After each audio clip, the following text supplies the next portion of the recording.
What is going on, guys? Welcome to your 77th Java tutorial, and in this tutorial we're going to be learning about something called adapter classes.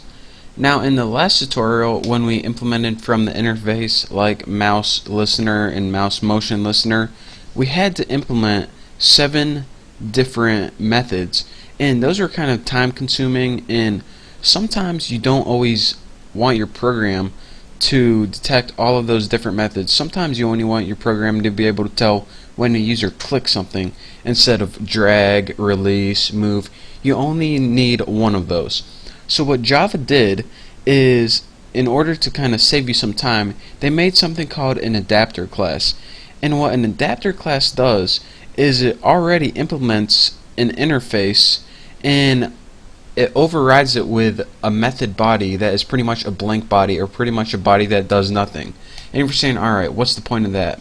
Well, in that way, when you inherit from an adapter class, you only have to override the methods that you need. So it's pretty cool in the sense that you don't have to override all of those 7 time-consuming methods like we did before. You only have to override the ones that you're going to use, and the rest, whenever you do them, they just don't do anything at all, just like we wanted them to. So let me go ahead and show you guys what I'm talking about. I'm going to make 2 variables for our program. Again, get all your imports right here. And the first thing, they're both going to be private variables. I'm going to put string in details. And what this program is going to do is it's pretty much just going to say how many times, well, you'll see what it does. But pretty much this details is going to tell what's going to be displayed in the status bar. So that's all you need to know for now. Private J label, and just put status bar or whatever you named it last time. And now we got 2 private variables. The status bar and the details is pretty much going to be the text that's going to appear in your status bar. So now we can go ahead and build our constructor, which is public GUI. It's not going to take any parameters, and for the body, let's go ahead and add a title, super title, since you should always have a title. Get that out of there. We'll name it Toodle. I mean, why not? Might as well. Next, we can go ahead and build our status bar, which is the only thing we're really going to want to appear in the window. So, wow, I really messed that up. Status bar, and set equal to new J label, and just have the text by default. Just put this is default. It's just going to be the first thing that appears. After we start doing the stuff, this is going to disappear. But now let's go ahead and add this to the window. We'll put add status bar, and of course go ahead and put like border layout dot south. And now, there we go. It'll appear at the bottom of the screen if you put south. We'll be going over that later.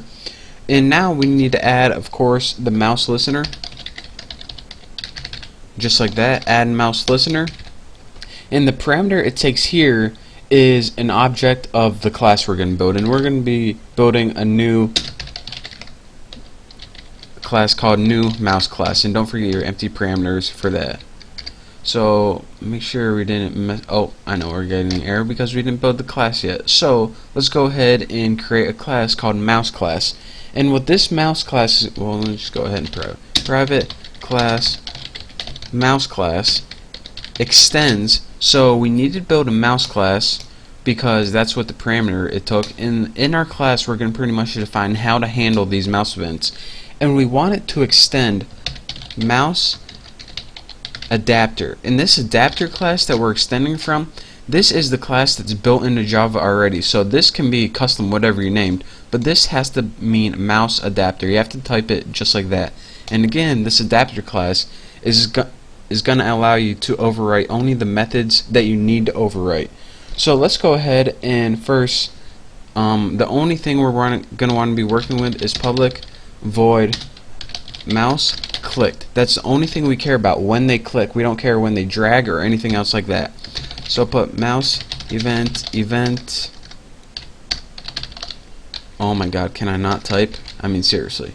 Mouse event, and let's go ahead and type what do we want to happen when they click the mouse.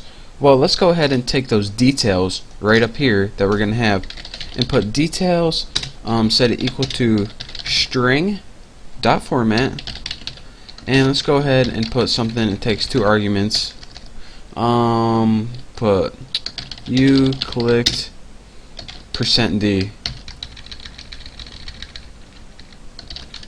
So it's going to say you clicked %d, and for %d, what we want to do is take that event, which is pretty much means when we click, and put get click count, just like that. Bam, already filled it in for us. So it's going to say you clicked 5, 6, 18, whatever. Doesn't fill in the end yet. So now we're going to have to make an if statement, and we're going to have 3 parameters to finish this detail variable. So if event, and here's another kind of confusing thing, dot is meta down, and if you're saying, alright, what the heck is meta down and what's it mean? Well, whenever you're building a Java program, you don't really know what kind of mouse the user is using.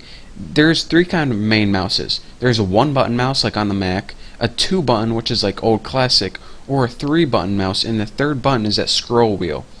So in order to distinguish the types of buttons that they have, you just can't assume that all your users are using the same one. So if you ever use the Mac, then how they make up for this the right mouse button is they have something called meta, which is called the command or Apple key, that they can hold down, and when they click the mouse it simulates the right mouse button, or they can hold the Alt key, and when they click the Alt key and click their mouse it simulates the Alt is the center mouse button. So that is how you can tell. For now, when we click the right mouse button it's going to work perfectly, but this pretty much is just for people who use special like 1-button or 2-button mouses. If you have a 3-button mouse, then this is pretty much what it does. So if meta button is down, or is meta down, take your details, and I know I'm probably just going to explain it a lot easier just by showing you what the program is, but add to the end of that details variable, so you clicked 5, we'll say for example, and then go ahead and what do we want to append? Alright, there we go. With right mouse button. So if meta is down, which is mean if they click the right mouse button or if they hold down that meta key, it's going to say with the right mouse button. Else if what else do we want to test? Event is alt down, just like that.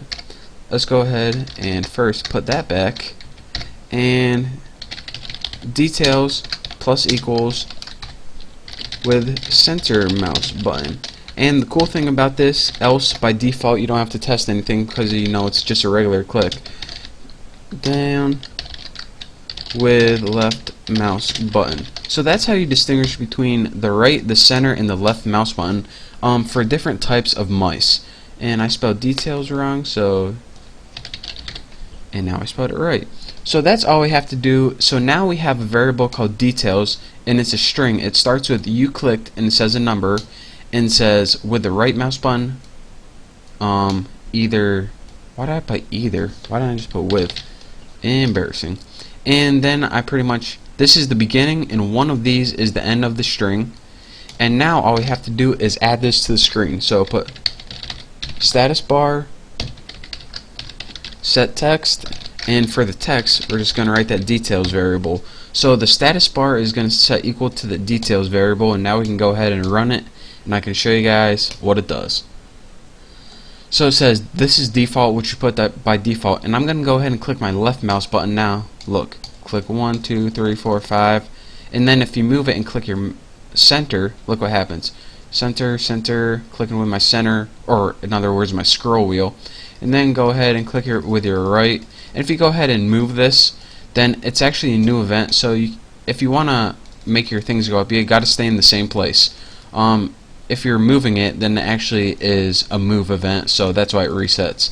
But that's your basics of how to distinguish between the right, the center, and left, and also how to use a mouse adapter class to only overwrite the methods that you want. Again, we only overwrote one method, and we didn't have to overwrite all 7 for our program to work, so that's the power of a mouse adapter class.